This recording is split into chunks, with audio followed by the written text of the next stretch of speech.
Day, guys, Trump and Elon have had so much huge success. They are breaking the ceilings, guys, with what I have to tell you today. You're gonna love this because I'm telling you what, it is a American first win. Trump hasn't increased a single tariff yet. He hasn't. He just said this is what's happening. This is what's in the mix for this first week. And 50 biggest trading partners with the United States have all called the United States to renegotiate their tariffs. Some of the biggest countries in the world when it comes to exports and imports and all this stuff. Guys, this is huge. Already 50 within less than a week. Countries have bent the knee to the United States, giving us priority and making sure that things are fair. There was tariffs that were upwards of almost 100% on us, but now we have this huge win.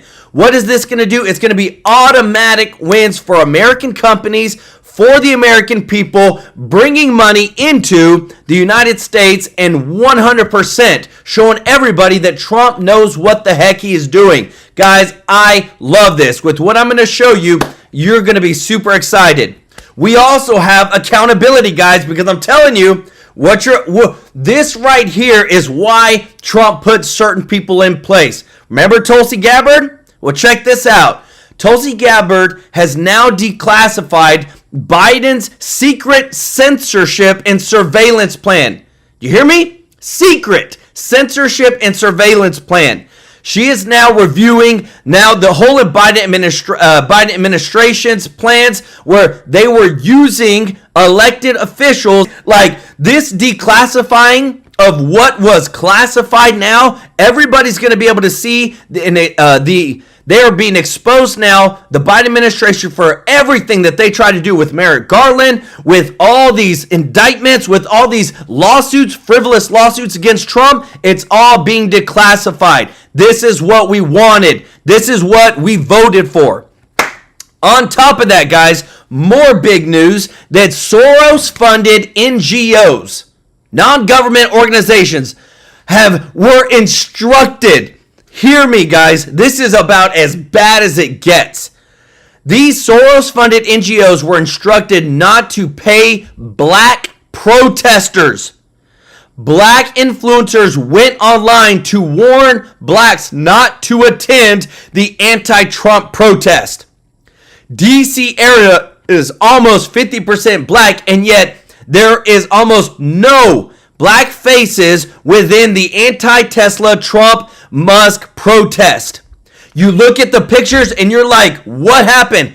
What happened was they brought all these people in on buses and airplanes to come in, and it's not real protests. These are paid protests. Guys, you're not going to believe what I get to show you today, but what it is the truth. That America is winning, Trump was right, and everybody's starting to see that we have been dealing with some corrupt dang people. Want to say thank you to everybody who is watching, to all of our subscribers, to all of our viewers. If you're not subscribed, please consider joining our family here. We want to serve you with the top news every single day. America first, always. No matter what you look like, where you come from, America first. Want to say thank you to everybody that's given a super chat donation. Thank you so much for supporting us as we give back to charity, and also our members of the channel, guys. Y'all are awesome. If you want to be a member, the link is in the description to join. Remember that on the 22nd of every month, we donate live on stream so that you can see we're giving back, guys.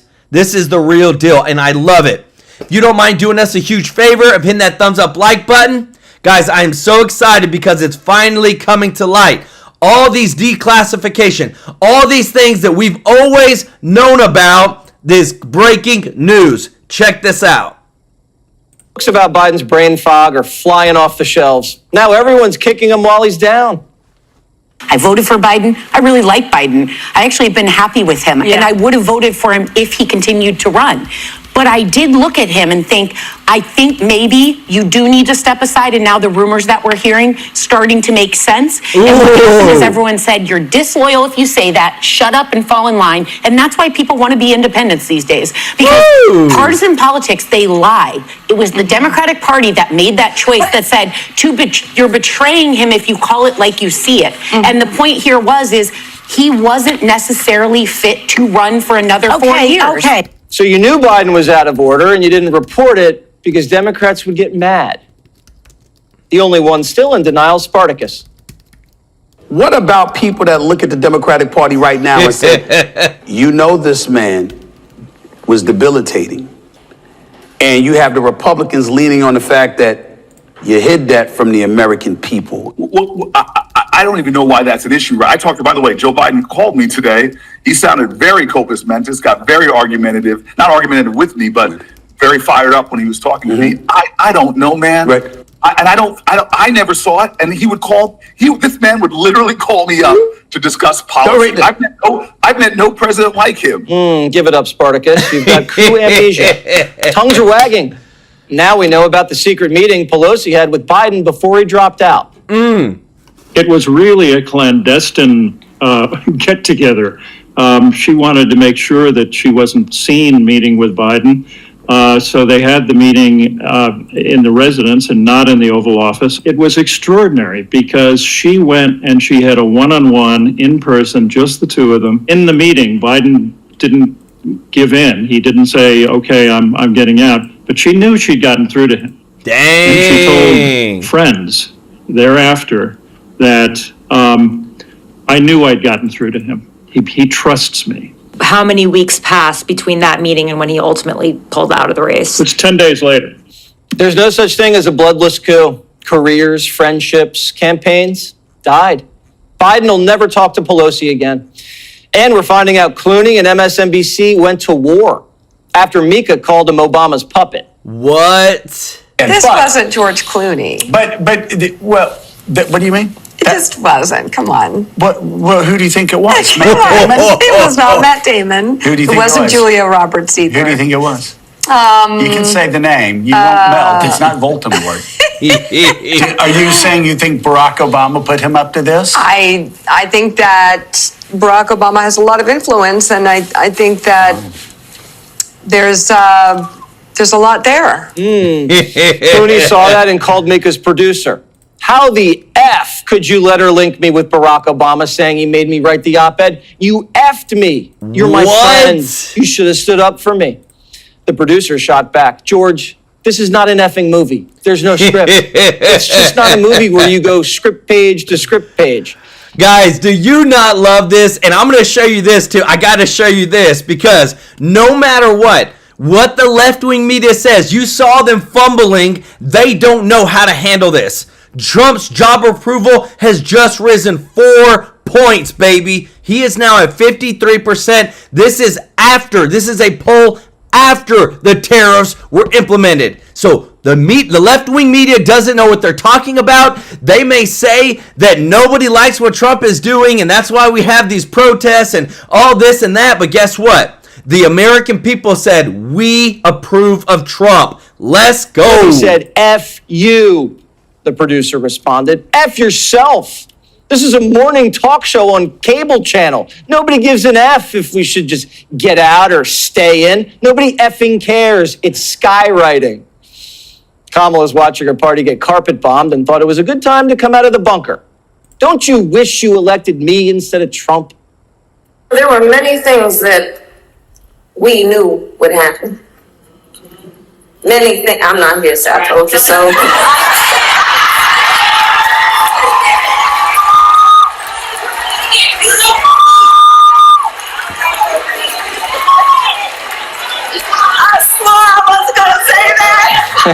Piers Morgan said on the 5 that Kamala was drunk.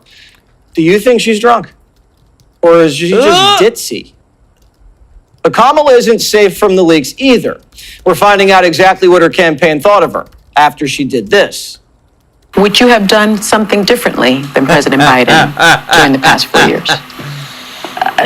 There is not a thing that comes to mind in terms of, and I've been a part of most of the decisions that have had impact. Her team realized right there. And then that Kamala gave Trump the campaign kill shot. What the hell was that?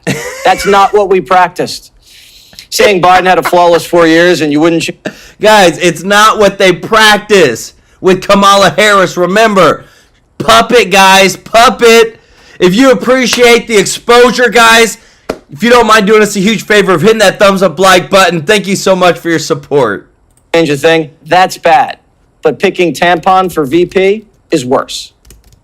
Governor Tim Walz called Harris, you guys report, and he pitched himself to be her number two. He says, quote, "I'm the one who can do this," he told her. Was Walz always going to be her pick even from day one, do you think? The big thing that I think the folks around her worried about was that she might pick somebody who could overshadow her, and they were not worried about that with Tim Walz in particular. The only man Kamala really cares about is Barack Obama. She's been seeking his approval her whole career. The closest she got was when Barry called her the best-looking attorney general in the country.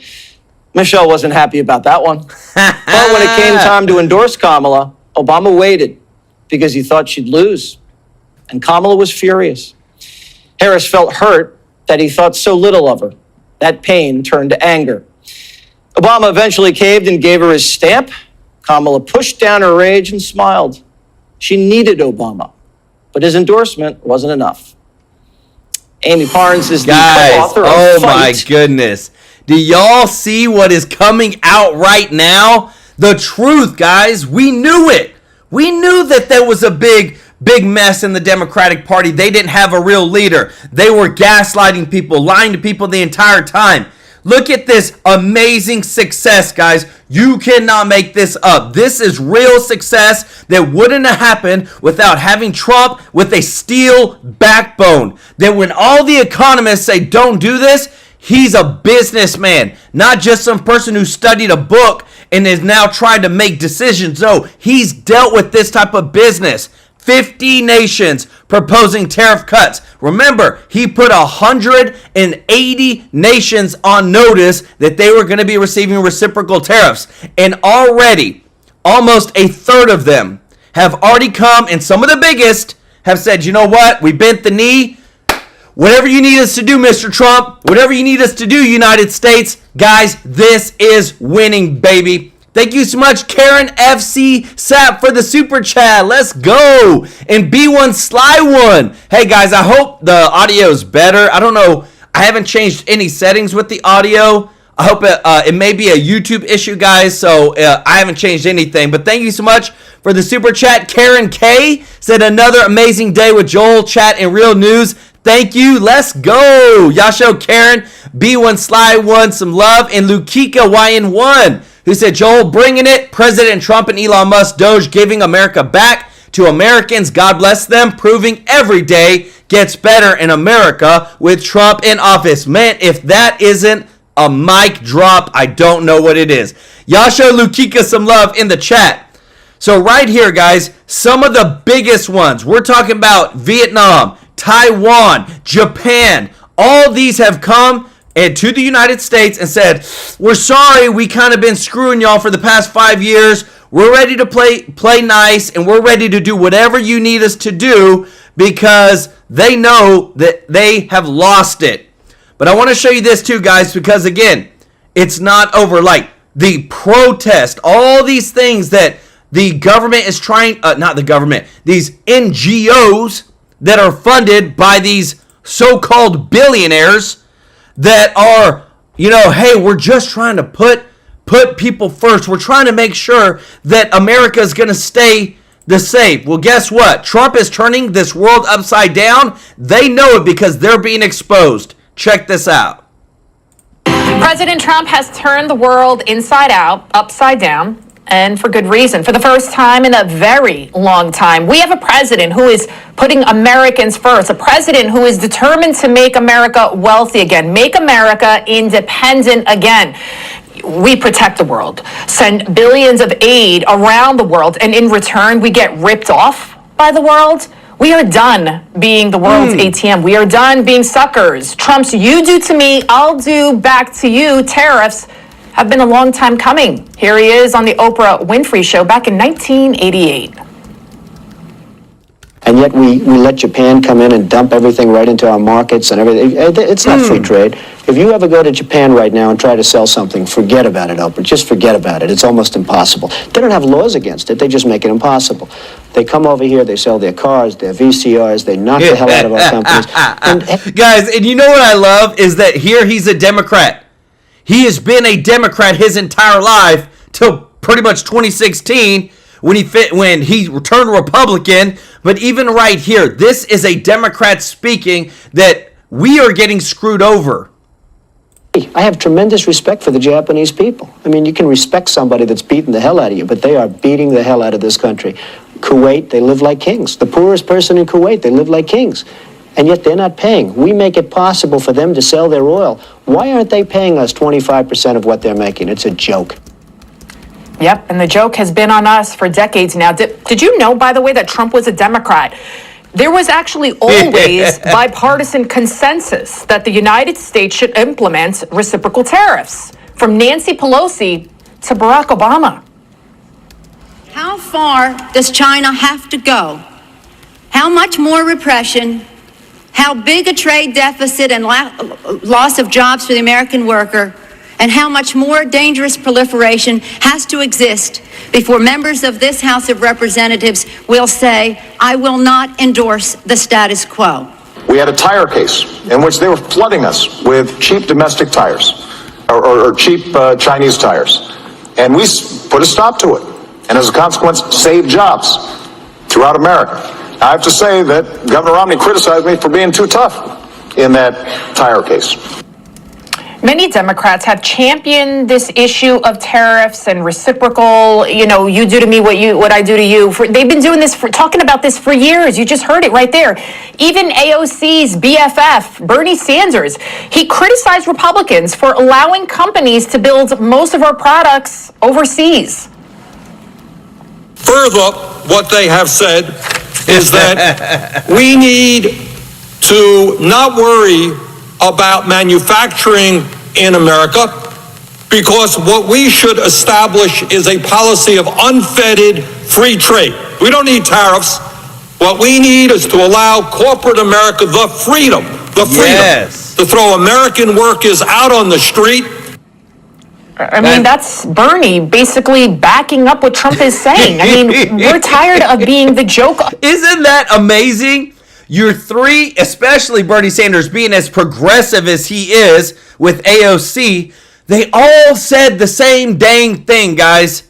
They all were in alignment until this started getting involved, until the money started hitting their pockets. And then before you know it, they all said, forget about America. Let's just let everybody else in the world tariff us and beat us. And you know what? It's about dang time that we actually do something about it.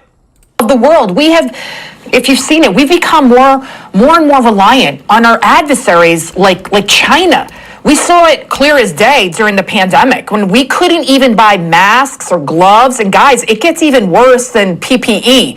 Between 2020 and 2022, U.S. imports of China-based pharmaceuticals grew by 485% from $2.1 billion to $10.3 billion. Holy moly. Under Joe Biden, our foes became stronger and richer while the U.S. became weaker and poorer. And we, of course, became more reliant even when it came to our own medicine. The U.S.-China Commission finding that China owns the American generic drug supply. They own it. Basic thyroid or blood pressure medications might be put into pill form in a lab in India, but the organic compounds, the actual key ingredients that are needed for those drugs, they come from China. And it's China who is buying Russia's oil, now surpassing Saudi Arabia. Pharmaceuticals, drugs, and cars, oh my, we are truly screwed if this trajectory of this country, if it continued the way it was going under Democrat rule. And that's what these reciprocal tariffs by President Trump are all about. Long-term independence, long-term success of this nation. Guys, and if you didn't hear it earlier, over 50 countries have already bent the knee to the United States, with some of the biggest ones doing 0% tariffs with the United States. That's what Trump wanted. He said, we need fair trade. We need to stop being screwed over by some of these, especially like Vietnam, almost 100% tariffs on the United States, guys. Now we're going to see not only an economic boom of us being able to send our stuff out and other countries accept it, but what we are going to see is that the economy is going to grow because now we're not just selling to our own market, we're selling now more than ever to the entire world. Guys, get ready. It is coming. If you appreciate this, if you don't mind hitting that thumbs up like button, guys, this is winning. So it's 67%, so we're going to be charging a discounted reciprocal tariff of 34%. I think, in other words, they charge us, we charge them less. So how can anybody be upset? They will be, because we never charge anybody anything, but now we're going to charge. We should have been charging them all along. Trump is, you just heard him there, he's charging China half of what they charge us, and yet people are outraged and predicting this economic apocalypse. Markets sharply dropping overnight, futures plummeting. The fallout on your family's wallet. Democrats accuse the president of promising to lower the high cost of living, but now, quote, crashing the economy. His policies so far in this country have caused chaos, and now they're making disaster actually more probable. And what he has done is created an environment where our economy is going to be shaken. And a lot of the people, as we've said already, who are predicting what's going to happen if he stays this course, FBI had to be disastrous.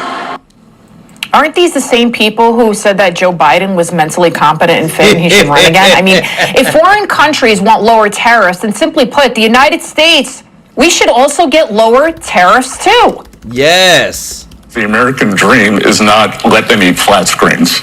That if American families aren't able to afford a home, don't believe that their children will do better than they are. The American dream is not contingent on cheap baubles from China, that it is more than that, and we are focused on affordability, but it's mortgages, it's cars, it's real wage gains. And, it feels scary. It's even unsettling to be a witness and be part of this historic shift, right? Because when was the last time America really stood up for itself and said to the world, you know what, this is who we are, we're going to put ourselves first, take it or leave it. You're already seeing the evidence that things are getting better. Egg prices are lower. Energy prices are lower. You've got trillions of dollars of new investment coming into the country. That's people who are building factories because they want to avoid the tariffs. And that's the exact purpose of President Trump's economic policy. Friday's job report far surpassed expectations by more than 100,000. Let's go. Just as the left continues to melt down over the stock market. What about the fact that 6 million Americans are now late on their mortgage payments? Dang. I mean, this is incredible. Where is the outrage over that? Mortgages, if that's the backbone of our economy. Yes. Not the stock market, not even our 401ks, not even tariffs.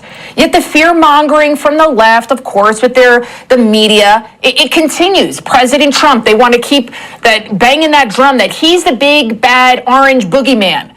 Yet poll after poll, it shows that Americans support what Trump is doing every step of the way. Let's go. Do not believe the lies. Do not believe the white woke mob you may have seen marching down the streets yesterday. Because it's a lie. Because the same media outlets that are saying that Trump is so bad and he's destroying the economy, they spent 10 times more airtime covering the deportation of an alleged pro-Hamas agitator than they did the deportation of that guy right there who was a top MS-13 gang leader. They're also the same fake news networks who hosts also spew lie after lie about President Trump, as well as Elon Musk. He talked about cutting Medicaid, Social Security through Doge, bringing those issues up. Actually, he never talked. He explicitly said in Green Bay that he would not cut Social Security. Well, That's exactly what he said. Talked at his rallies. No, other people said about that. But I was there. I watched him. He did not say he was going to cut Medicaid. Other people at his rallies who work for Doge, who work for Elon Musk's organization, talked about those issues. No, I was at the rally. Not a one of them said that. Boom, That's baby. what the protesters said, but nobody there actually said that. Do you think that there are risks here? There are people. Guys, they cannot deny it. The gaslighting is so real that they are at a point now where I'm just wondering how they're gonna spin what I'm about to show you next. Because again, too, who else do they have than to put up as the next strongest contender for president than a sports commentator, Stephen A. Smith, with 33% likely U.S. voters viewing him favorably, according to a Rasmussen report, to run for president. Guys, they don't have anybody. Because just like her on CNN, they lied explicitly saying, well, they talked about cutting Medicare and about Social Security. They never said that once. And I'm glad that there was somebody there to call them out, because if we don't, they will always keep spewing the propaganda, guys. I want to say thank you so much, Ruby Hoove, for gifting a True Life News membership and super chat. Said, go Trump. He's doing everything he promised. It's a wonderful thing. Thank you so much, Virginia Lamb, for the super chat. And What's New, who said, DJT always had a vision for America. God paved his way forward to the presidency. Let's go. Y'all show them some love in the chat. Guys, I got to show you this, because I'm telling you, this guy is... I will not be surprised if this guy ends up being the Democratic nominee. Check this out. FBI had at least 26 confidential informants on the ground when the Capitol was stormed on January 6, 2021. The report says most of the informants engaged in illegal activity during the chaos. The Justice Department says only 3 of its 26 informants present had been instructed to observe potential domestic terrorist suspects on the day of the riot. The rest of the 23 appear to have gone to the Capitol on their own accord. Upon hearing news of the report, Vice President-elect J.D. Vance posted the following on X, quote, for those keeping score at home, this was labeled a dangerous conspiracy theory months ago, end quote. Didn't hear anything about that for the election.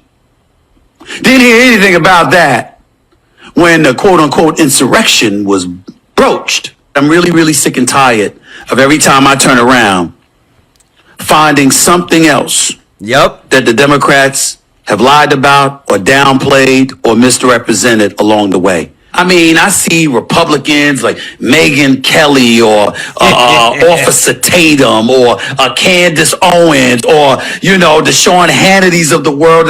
You know what I'm getting tired of?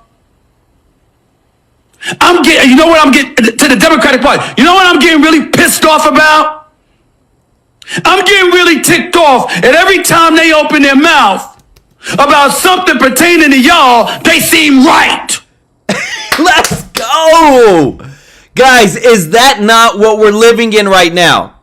That everything that gets called out about the Democratic Party, like, dang, they were right.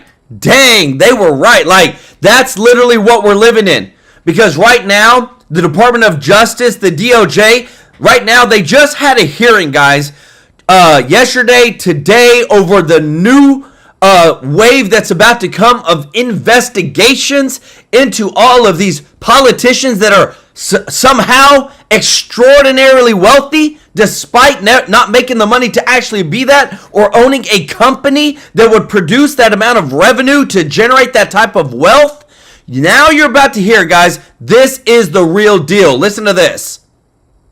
To kind of discuss the economic populist agenda, why and how that's a driver of the president's movement and agenda, and sort of what is antitrust, the role that antitrust enforcement plays in that movement. Well, I think you see yesterday, President Trump's changing the entire world economic order around the working men and women in the middle class of the United States. I think it's just stunning what he's tried to accomplish and what he's going to accomplish. It's all about that. And I think if you look at the people he selected, the great 2 commissioners who were just here, right? And you look at Gail, you look at the people that he's put in the Justice Department, antitrust, Omid, yourself, all of it, it's to me stunning. It is the first time, and I think the best team ever to represent an economic populace and actually represent the American people against the structure of our society economically and culturally is so overpowering against the individual. People should remember in 2016, it was Cernovich and the Pepe, some of these people that Benny Johnson remembers them, that, right? That learned how to work the algorithm at Facebook. Me more one. Exactly. That that was a huge reason we won. And right afterwards, you remember they had a full meltdown in their corporate headquarters of how that happened. And that's when they really stepped up, and it was purely the entrepreneurial spirit of you guys and Cernovich and others that actually we had a platform, because remember, Fox didn't really cover Trump, et cetera. And so it shows you the entrepreneurial spirit. President Trump is putting the interest of the nation first. He's putting the interest of the American people first. Yes. And man, we have got a fight ahead of us. But what I'm so proud about on the side of really getting very smart people in the system to take on the system, no one's ever done it better. And I think if you go back and look at other Republican administrations, you see what we mean by controlled opposition, that people just tapped along to go along. Now, with the Supreme Court, we have some of the, I refer to it as the Thomas Court, and you look at people that work for Justice Thomas and believe, and you look at Gorsuch, the Mike Davises. If you see the coaching tree that's out there, this is some of the biggest impact we're ever going to have in American history. But all I would tell you, folks, is we're going to have a fight every day. And don't look, a huge win in November, but you see what's coming, right? And this the gathering storm, and particularly in the courts, in the court right here in D.C., we're at the top of the first inning of this. It's going to take us 2 decades to get through this. Wow. And Steve, the big steal in 20 is going to turn out to be as providential as our victory in 16 and our victory in 24, because we had to see the depths to what this apparatus would do. Donald Trump, who had basically sacrificed everything to run for the presidency, and then what they did and the people around him, we were debanked, we were deplatformed, credit cards are cut off, banks I've been in business with 40 years, same with Trump, credit cards I'd had for 40 years, canceled immediately. Law firms, white shoe law firms I had paid for years, including millions of dollars of my own money during the Mueller investigation, where I had a proctology exam for 60 hours between Mueller, House Intel, and Senate Intel, right? To get nothing but a perjury trap. And President Trump, the same exact thing, people around President Trump. And if it was not for heroes that are in this building today, in those years of 21 and 22 and 23 that stepped up to represent him and to represent the American people, we wouldn't be here. That's why this building and the people in it, and the FTC and the FCC and all of it, history is watching us. The next couple of years is going to determine the direction of this republic, and don't think we've won it. We're a long way from winning. These people have money, they have power, they're absolutely vicious, and they're not going to just turn the keys over to the greatest empire that's ever been built. And that's what's before us. But we saw in the dark days of 21 and 22 and 23 what they're prepared to do. And everybody should remember that lesson every day, and remember the heroes in this building today that would not fold. If we have that same toughness and resilience. Man, guys, if you appreciate this, if you don't mind hitting that thumbs up like button, guys, this is what I love is the reality that Bannon keeps reiterating. Don't hold down. Don't stop. Don't keep pushing, because he's right. We can't get comfortable. What they're doing right now, we saw how much they were willing to go. They literally disguised a guy to be the president of the United States of America who wasn't even there. The cognitive decline was real. And if it wasn't for that first debate where he couldn't even mutter the words to properly put together a coherent sentence, and everybody saw it, that he would have ran for president, not Kamala Harris. They would have tried the basement campaign again. But again, this is what I love is that don't keep pushing for the truth. In anti-fragile, we're going to win this. Well, thank you for that. But I was part of the team. Rudy called me up, and they did watch, because they were looking at my emails too, and text. I was on the CCP part, and you could find out immediately, given my expertise, in 2 days that this thing was totally legit. Now, as a news story, I think you come for the corruption and you stay for the porn, right? But the heroism of this individual, of Miranda Devine, and the New York Post, and when I said about the scale against you, you have Rupert Murdoch. You have how serious those people are and how they know about defamation and all that, and their team. You have the New York Post, one of the most revered papers in the country, going back to Alexander Hamilton. You have Miranda Devine, I would argue, among the top 2 or 3 investigative reporters in the country. This story was bulletproof. They went through so many times and so much and wanted so much information. It was incredible. And when it came out, you saw the apparatus that can come after you to destroy the New York Post, right? To destroy it and to destroy Miranda Devine and her team personally. These people are vicious, and you saw it right there. And everything that was said was correct. And I strongly believe if the information had gotten out there in that time, because Biden lied to the nation, bald-faced lied, the 2020 election, even beyond them trying to stealing it, we would have been victorious, right? Even overcome it, the power of that story. But it shows you what you're up.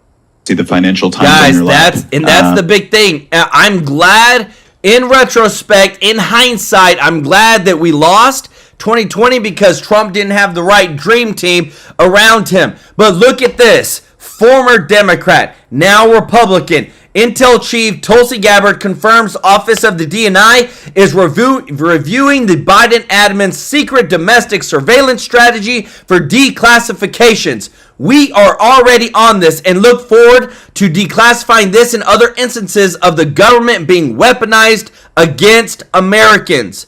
Under Trump's leadership, the DNI will bring transparency and accountability to the end of weaponization of our intelligence community. Guys, we know that they use it. There's no way with Special Counsel Jack Smith, with Letitia James, with Alvin Bragg, with all the people that just swarmed in to try and take Trump out, that it wasn't coordinated from the highest level.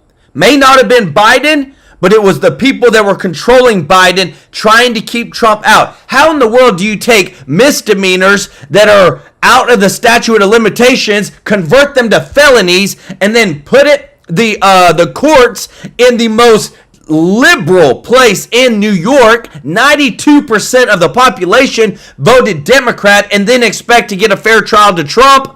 All coordinated. We're going to see everything here whenever they show us all and expose it all. Thank you so much, Charlotte Martinez, for the super chat. And Irvin Light, let's go. Leon Wilson, welcome to the family. And thank you so much, April Green, for the super chat. Said, trust in the Lord with all thine heart and lean not unto thine own understanding. In all thy ways acknowledge him, and he shall direct thy paths. Amen. Let's go. Y'all showed them some love in the chat. Guys, we are, the light is so bright right now on everything that is happening, not only on how America's been getting screwed over by all the other countries in the world, but we're also just seeing that, dang it, Trump was right again when it came to the tariffs. But again, the fight right now is in the courts. Listen to this, guys, because I'm telling you, it's getting deeper. Thank you all for your patience and indulgence. It took a little longer than we planned. The committee will now resume, and our next questions will come from the gentleman from North Carolina, Mr. Harris. Thank you, Mr. Chairman. Thank you all on the panel for your patience today and continuing to persevere as we go through this day. Speaker Gingrich, you've referred to this trend we're discussing today as a, quote, emerging dictatorship of district court judges, end quote. And you posted on X that the No Rogue Rulings Act, quote, would be an appropriate first response to the district judges who are trying to be mini presidents totally beyond their constitutional authority. I totally agree with you, Speaker Gingrich, and the No Rogue Rulings Act would be an impactful first step in addressing this problem. I was proud to vote in favor of it when this committee marked it up, and I later joined on as a co-sponsor and look forward to at some point having the opportunity to vote on the House floor. But Speaker Gingrich, specifically, do you believe there are any additional legislative steps that need to be taken to address the problem of activist judges acting beyond their constitutional authority as you described in your post? Well, I would just say for the moment that this issue of district judges becoming alternative presidents and issuing nationwide injunctions is such a central point to where we are, that solving this, first of all, if we can successfully limit the district judges, we will send such a strong signal of rebalancing the Constitution. Yes. That I think it will sober up everybody in the judicial side. I mean, in the future, there are some key issues. The whole notion of whether judicial supremacy means supreme inside Article 3 or supreme over Article 1 and 2, I think is an issue worth taking up. But I would put that at very distant second to solving this immediate problem, because if you solve the immediate problem, you both make it possible for the executive branch to be effective, and you've sent a pretty powerful rebuke to the judicial branch that they can't overreach in what they're doing. So I would make it a sequence in that sense. I got you. Well, as we all know, President Trump issued an executive order 14160, which was referenced earlier today, in ending birthright citizenship for children born to illegal immigrants or those on temporary visas. It was on February 5th that U.S. District Judge Deborah Boardman of the District of Maryland issued a nationwide preliminary injunction against this executive order, arguing that it ran afoul of the 14th Amendment. Speaker Gingrich, do you think it is in line with the president's duties to re-examine birthright citizenship as he did with Executive Order 14160? Well, I mean, it's certainly a legitimate function of the presidency to look at how things change and how they evolve. I suspect in the short run, this will be resolved at the Supreme Court level. Yes. And I personally believe that it's pretty hard to go back and look at the debate at the time of the 14th Amendment was adopted and somehow leap from that to a birthright situation. And in fact, they're fairly clear, for example, that people who are born to diplomats in the United States do not count as citizens. And there are other factors there, but I think the next phase of that argument is going to be at the Supreme Court level. And then I think, depending on what happens, we live in a very different era. The scale of illegal immigration, which frankly has changed. My guess is some of these debates will change pretty dramatically because President Trump is being so stunningly effective at controlling the border and pretty effective at going after illegals who are also criminal.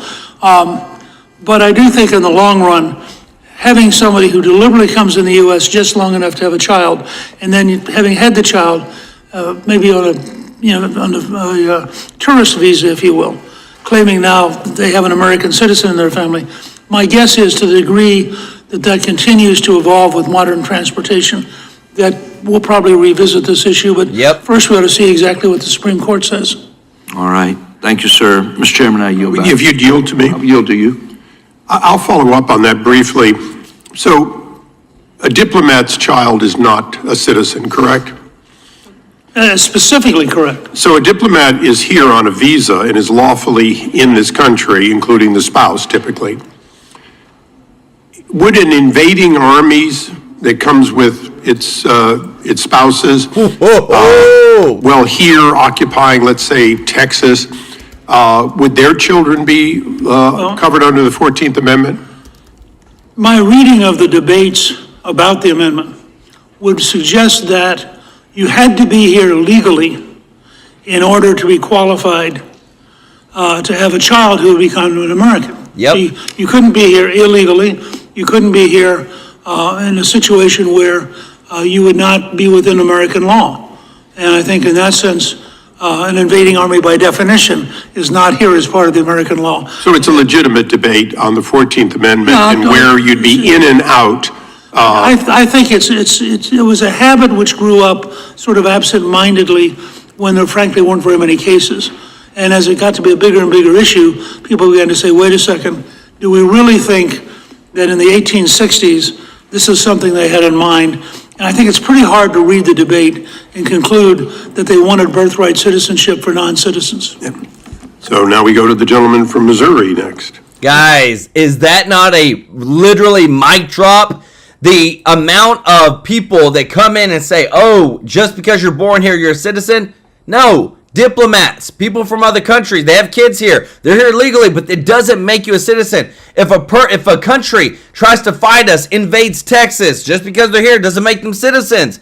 Guys, this is such an important issue because remember, it was in the entire Democrats' plan for them to import as many voters as they could to try to win the elections. We now have evidence that there is tens of thousands of people on voter ballots that were registered, that voted in the federal election in 2024, and thank God it was too big to rig. But we now know, and this is why these issues are being brought up, that they tried to import voters. Something needs to change, and I'm glad that they're looking at it finally. But right here, guys, on the screen, you are seeing the true inflation index, 1.22% inflation.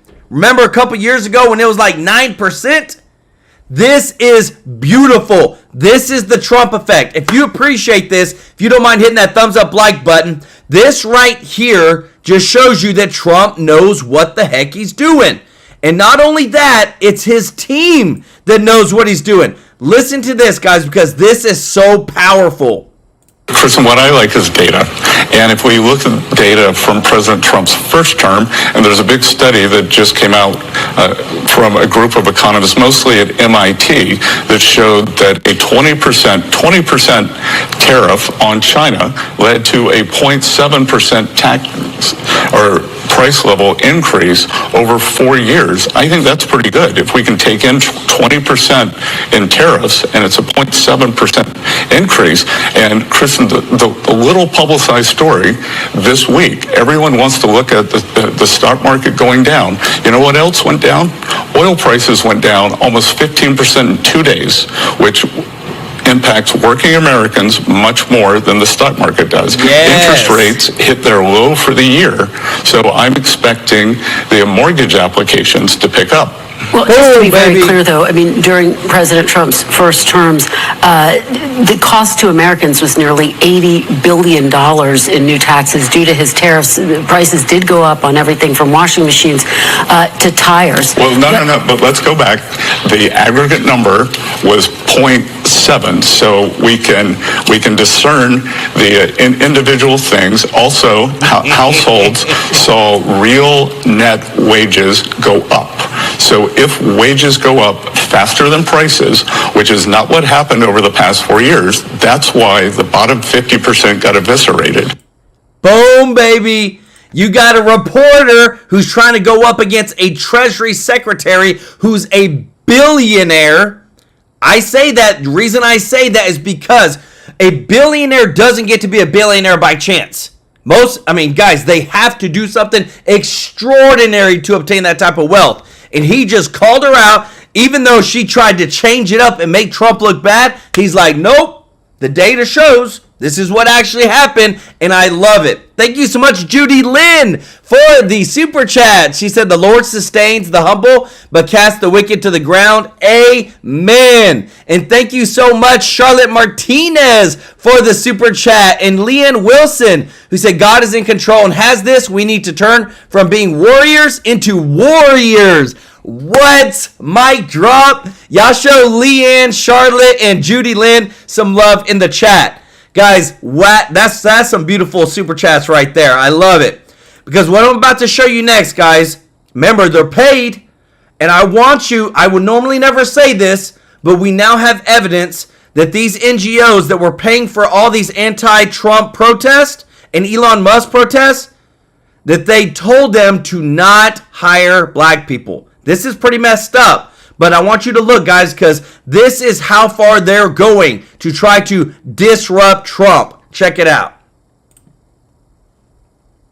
Anti-MAGA demonstrations are raging across the country today in all 50 states. People hit the streets to protest President Trump and Elon Musk in the largest protests against the Trump administration since the launch of Doge.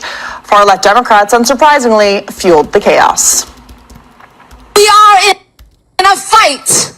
We are in a fight for our democracy. We are currently living through a president who wants to be a dictator. The authoritarians, they're never satisfied with the power that they have. They push the limits. They break the law. If we are quiet, if elected officials are quiet, then we are complicit.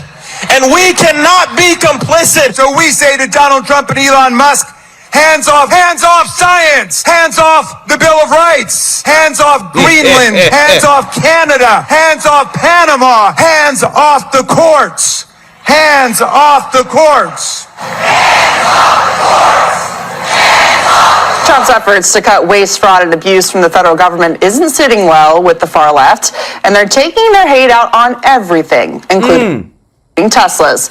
That was the focus of last week's protest, where rioters ravaged Tesla vehicles and dealerships across the country. Lucas Tomlinson. Well, good evening, Katie. On his way down here to Florida, President Trump reiterated his support for Elon Musk and the work his Doge team is doing. Elon is fantastic, and I think it's, he's a patriot, and I think it's a shame what they're doing with his car company. I want him to stay as long as possible, but there'll be a point where he's going to have to leave, and when he does, the secretaries will take totally over, and Doge will stay active. Now, others were not as supportive. As you just mentioned, Katie, today was billed as one of the largest single-day demonstrations against President Trump since he returned to the White House. Tens of thousands rallying across the nation as part of this hands-off movement, a call for action against the Trump administration and Elon Musk. Protesters say the country is facing a national crisis. Among their complaints, Doge's firing of thousands of government workers. Now I'm retired, and I'm seriously concerned, I would say horrified, with what is happening in our country today. One of the reasons I wanted to come was I'm tired of feeling helpless and like there's nothing that I can do. So I'm like, well, this is a place to start. Now, in the nation's capital, thousands also demonstrating against the war in Gaza. The White House garden tours were canceled, and many demonstrators voiced their support for those activists, many of whom have been arrested by ICE and face deportation. And we will advance this fight until the bombs stop dropping on our people, until our students are free, and until every Palestinian returns to his rightful land. Now, some Republican lawmakers say they would support that the Democrats are talking about the Bill of Rights. Of course, that includes the Second Amendment. And at the White House on Monday, Israeli Prime Minister Benjamin Netanyahu will be visiting with President Trump. Among the things that will be discussed is the war in Gaza, potential airstrikes against Iran, and most likely these protests, and probably some tariffs as well, Katie. All right, Lucas, thank you so much. Enjoy the sunshine. Talk about these protests. I couldn't help but notice the very organized aspect of this. They have the same signs, T-shirts, banners all printed up. Seems like this has been in the works for a while. Yep, so a couple points. Number one, on the last soundbite that we played with the woman demanding that the bombs stop dropping in Gaza, that can happen as soon as Hamas releases the hostages and surrenders. So we can start right there. How about that? And if they care about... Guys, this is, again, the biggest anti-Trump protest since he has taken office. Let me know your thoughts in the comment section, in the chat. Let me know what you think of the organization of this. It's one thing for we the people to protest. It's another thing to have a billionaire say, all right, let me drop 10 million, go find about 5,000 people, pay them each $500 for the day, and let's get this thing going. Because it is not like how it used to be. This is 100% being paid by big money. Lives in Gaza, they should be demanding that as well. As for these nationwide protests against Trump, the theme of hands off is strange to me. Because the left is never demanding hands off about almost anything. They want the hands, the grubby hands of government in all over our business, all the time, with very few exceptions. Hands off our health care? No, they want to intervene in our health care. What about kids in schools? They want to cut parents out of the equation and have their hands ideologically all over kids. What kind of cars we can drive? What kind of light bulbs we can buy, right? Our tax money broadly. They never talk about hands off that. They are rapacious. They can't wait to get more of their hands on our things, controlling our lives. Guns. Think about what they did during COVID. So I just don't buy this theme at all from them. Hands off, that would be a brand new proposition for the left. Yeah, so Joe, they're actually being pretty hands-on, especially when it comes to these Tesla dealership protests. It's amazing that they've gone from hands-on demanding you drive a Tesla or some other electric vehicle to now saying you should show up outside of these dealerships and issue protests against them. Yeah, and we should say it again, 3 words. Hands off Greenland. Yes. Let's do it all over again. You're going to need lots of hands. It's a big place.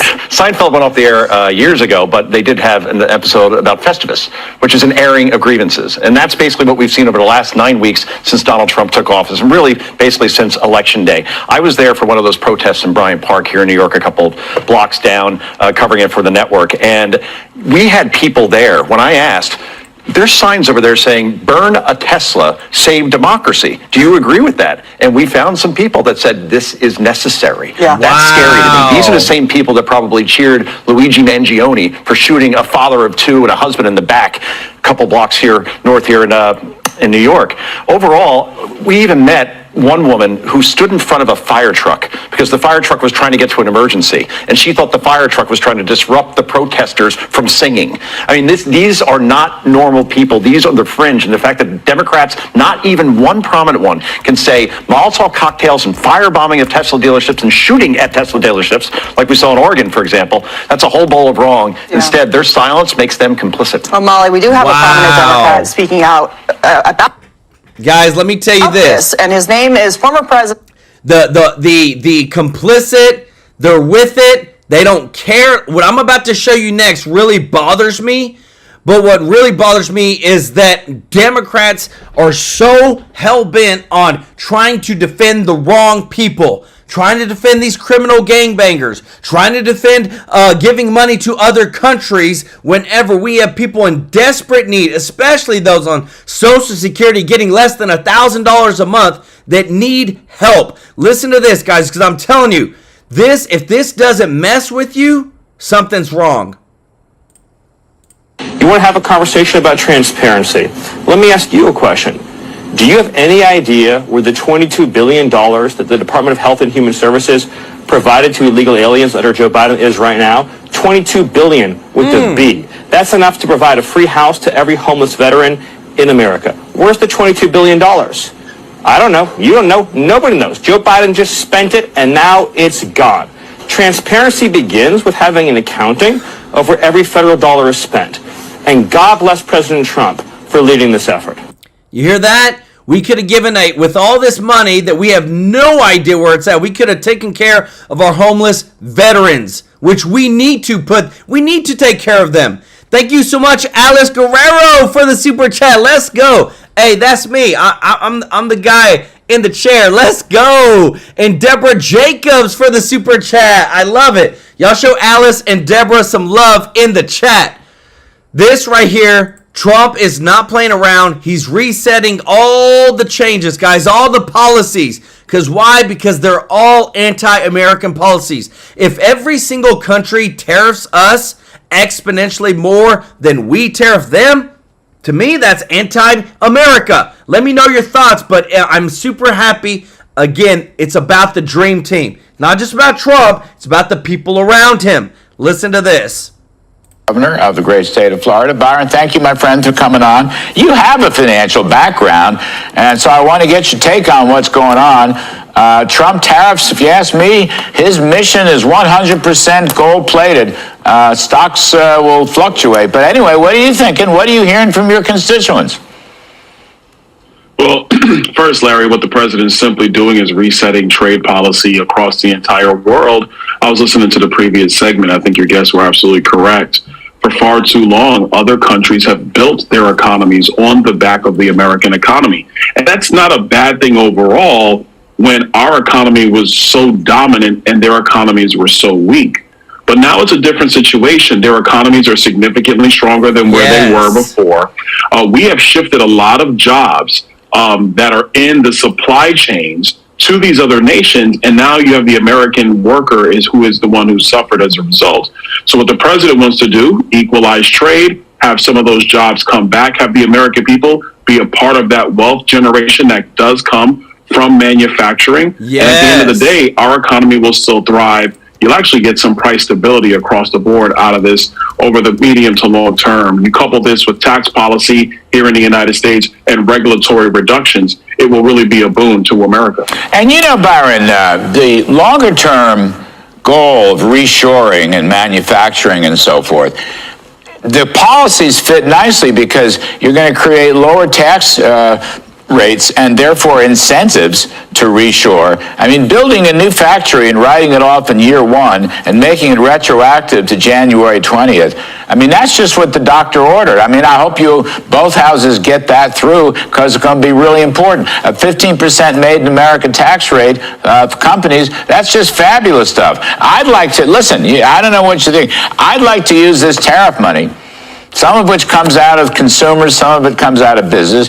I'd use it, I'd throw it back as tax cuts. I would take, whether you use the 10% baseline tariff or you add on to that the reciprocal tariff, combined is $600 billion on a yearly basis. All right, they're each worth about $300. Give it back to the taxpayer, Byron.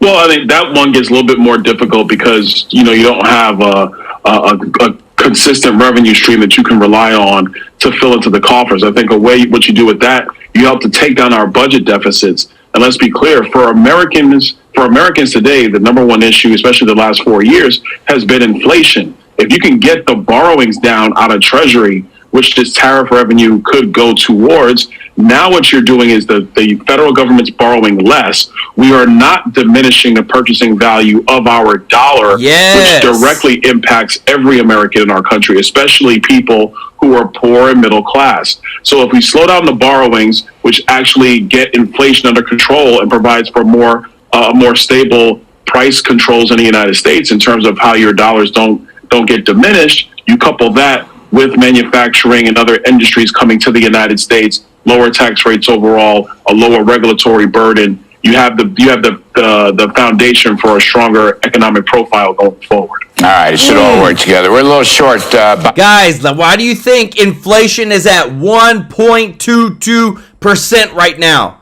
1.22. We are kicking butt right now. Right here, guys. This is what we voted for. 1.22% inflation right now through Trueflation in the United States because we're not freaking spending like we were. We're reducing our spend in the government. Remember, the only way that we get debt, the only way that inflation happens is when the government creates money that didn't exist there in the first place. And what I love is that now we are getting so much accountability. We're getting so much transparency. This is what I love. April Green, thank you so much for the super chat. And Ronald Zimmerman, let's go. Said, Joel, thanks for all you do. The Democrats need to just move to a foreign country because that's who they support. Hey, I like that idea. You don't like America? You don't want America to actually have their money? Then go to one of the countries where you're giving all the money away. Y'all show April and Ronald some love in the chat. Because, again, at the end of the day, guys, the data says that the populace, 54% of America approves, and America is winning. Inflation is going down. Gas prices are going down. We have over 50 states that have already bent the knee to Trump's tariffs, and some of them are even moving to 0% tariffs. What more could you want? Mike Zobsniski. Mike Sobstinski. Hopefully I'm saying that right. Thank you so much for the super chat. Let's go. Said you are awesome. Thank you for doing this. Hey, I got you, brother. Welcome to the family too as well. And guys, you're going to love this because I got to bring this guy on. This pit bull. You're going to love it. Check this out. Judiciary and Appropriations Committees is with me now. Great to see you. Look, there are a lot of people in this country who have worked their whole lives, put money into the stock market through their job 401ks. There are people who are getting ready to retire and maybe looking to that money. What the president is asking people to do is give him a little bit of time. What's your take on the message now to the American public? Because we have hit a place now where, as the president says, China's reacting. Well, I didn't know what China would do. I didn't know and still don't know what other countries will do.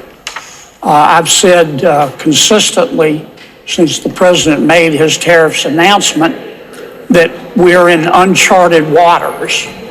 We're in the economic unknown. The president's long-term goal is laudable. I support it. It's not complicated. America is rich. We buy a lot of stuff. Every business in the world wants to sell to us. The president is saying to those businesses in other countries, if you want to sell to us and take our money, then you need to move your business to America and hire our people. Let's go. Now, who can be against that? Again, though, I've also been careful to say we're in uncharted waters. The stock market matters. And before I talk about it, let me say the economy is fundamentally sound. We just got a good jobs report. Yeah. I wouldn't trade places with any other country in terms of our economy. But the stock market does matter. About 62% of Americans have money in the market. The wealth effect is real. There's reliable data that shows that for every $1 that the stock market or one's holdings in the stock market goes down, people spend 25 cents less. Well, we're a consumer-driven economy, and if people are spending less, that's going to affect your GDP. And so I'm not going to bubble wrap it. What's happening is not good. Now, will it continue? Will we find a bottom and then it'll start to go back up? I hope so. That's what I'm pulling for. Yeah. But if it doesn't, we'll have to recalibrate. You know, the power of the words you just spoke and where you started with, we're in uncharted territory. So is the rest of the world. The rest of the world's never seen anybody do what we're doing right now. Ooh, but they do know Trump. And if some of them have ever had any dealings with him, and many people around the world have, before he was president, they knew who he was, part of the deal. They know that the reason you go into that uncharted territory is because you have a plan to get on the other side. So it's interesting. There have been some countries that have early on said, okay, we hear you. China came back with 34. We'll see what that does with that 34%. But you and I hear it from your voice, we're counting on America. And the rest of the world is also in uncharted territory. We'll cover it all. Let me get to this with you. 19 Democratic attorneys general are suing the Trump administration over the president's executive order on federal elections. This is the fourth lawsuit against last week's order. It requires federal elections. Look at this right here. Is it not coincidence that they're all blue states, pretty much? Look at the past 20 years. Look at the past 4 elections. Is it not coincidence that these are very Democratic-led states with Democratic AGs who are trying to sue Trump over all his executive orders? There's now over 160 lawsuits against Trump from these Democratic AGs. This is why we need the Supreme Court to step in at the highest level, call these people out, and make sure that they cannot try to control the United States sitting president. It's not the same. They did a little bit to Biden, but that Biden was putting us into so much national debt. Trump is creating so much wealth for America. This, to me, needs to be in everybody's face that if it comes to it, you cannot just have states that don't agree with the president trying to issue nationwide policy. This is the fourth lawsuit against last week's order. It requires voters to give documented proof of citizenship to register to vote in federal elections. Meanwhile, Senate Democrats are pushing back against a Republican bill to stop non-citizens from voting. Republican Senator Eric Schmidt with this. Right now, you don't actually ever have to prove you're a citizen to register to vote, right? If here's a sort of a loophole, if you're an illegal immigrant and you go and you're working, or if you're getting a permit to work in this country, you can get a driver's license. Okay, you can get a driver's license in this country, and if you get a driver's license, you can register to vote. And they never ask you the citizenship question at that point. Then it's all over. The irony now, of course, of Chuck Schumer saying he's going to filibuster. What were they going to do with all that power? They were going to eliminate the filibuster so they could pack the United States Supreme Court.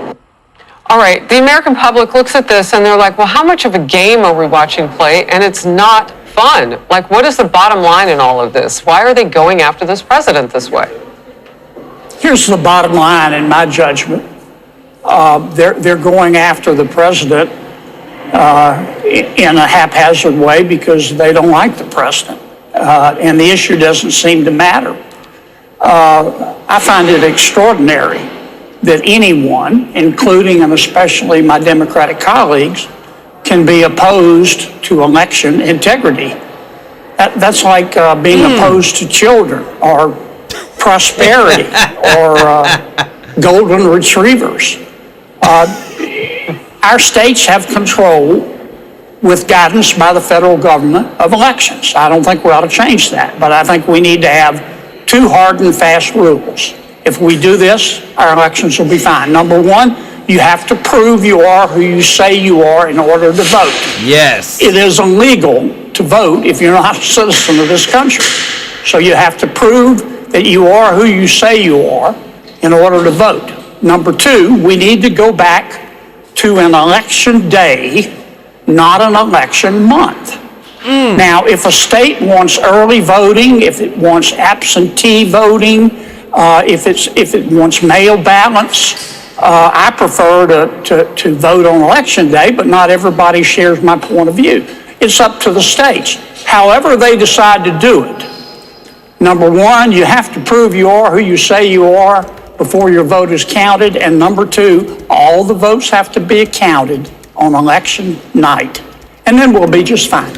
Wow. You know, I remember Democrats, one of them right here in New York City, Eric Adams, he's now left the Democratic Party since, who said while campaigning, he was going to figure out a way to let illegal immigrants vote in this city. And there are other Democrats who said as much as well. But if it's illegal, they'd have to change the whole legal system. Guys, let me tell you this, because the logic is the dumbest. Like, some of these people, if you don't call them out of it, this is the dumbest logic in the world. The Democrats say it's illegal to vote if you're not a citizen. But we don't want to do anything where you can actually check whether they're legal or not. So if you can't check whether they're legal or not, then you can't verify that people are voting that are not citizens. If you can't verify it, then what's the point of having the law that states that you can't do it if you can't verify it? That's like this. Y'all, if y'all didn't know, in 2023, there was 4.51 million, 4.5 million theft cases in the United States. Theft, meaning people stole. It's against the law. It's illegal. But yet, 4.5 people decided to do it. Just because it's illegal doesn't mean that people aren't going to do it. That's why you got to make sure you have a way to check it.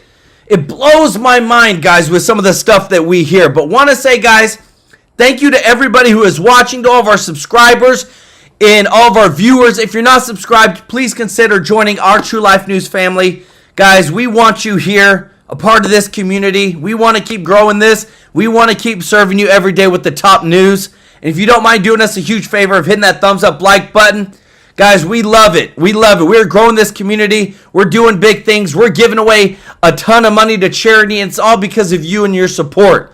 I want to give some love to our members of the channel. If you're a member, guys, y'all are so amazing with your continued support of our channel and watching us on the 22nd of every single month, donating to charity live on stream so that you can see we've already given over $31,000 into charity in the past 6 months.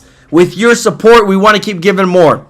And I want to say thank you to everybody that gives a super chat donation. Want to give some love to Mr. Tracy J. Norby.